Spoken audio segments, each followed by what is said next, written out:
اولاد کا نہ ہونا عمومی طور پہ طلاق کا ہمارے ہاں سبب ہے، بالخصوص بر صغیر پاک و ہند کے اندر۔ جب کسی کے ہاں اولاد نہیں ہوتی تو اس کو 2 4 5 6 سال دیکھنے کے بعد طلاق دے دی جاتی ہے، اور بعض کا ایسا ہوتا ہے کہ طبی نقص کمزوری مرد میں ہوتی ہے تو اس کے باوجود بھی طلاق عورت کو دے دی جاتی ہے، اور وہ مرد بولتا نہیں ہے،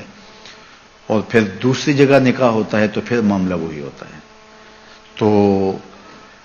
عورت بھی اس بات کی اجازت نہیں دیتی کہ اگر اولاد نہیں ہے تو میرا شوہر دوسری شادی کر لے،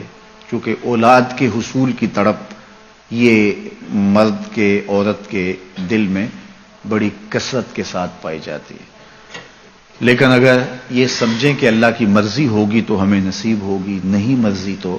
کوئی بات نہیں ہے۔ اچھا، ایسا بھی ہوتا ہے کہ اولاد تو ہوئی ہے لیکن اولاد مادینہ ہوئی ہے، اولاد نارینہ نہیں ہوئی، تو اولاد نارینہ نہ ہونے کی وجہ سے بھی طلاق ہو جاتی۔ بعض لوگ تو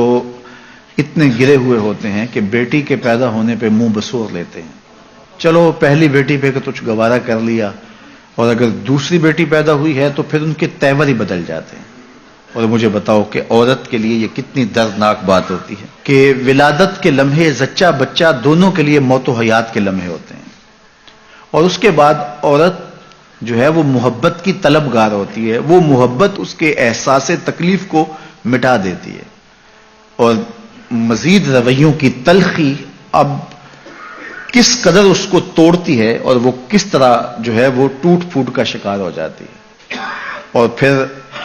تیسری اولاد سے پہلے عورت کا ہر لمحے رنگ بدلتا ہے کہ نہ جانے اللہ کی تقسیم کیا ہے،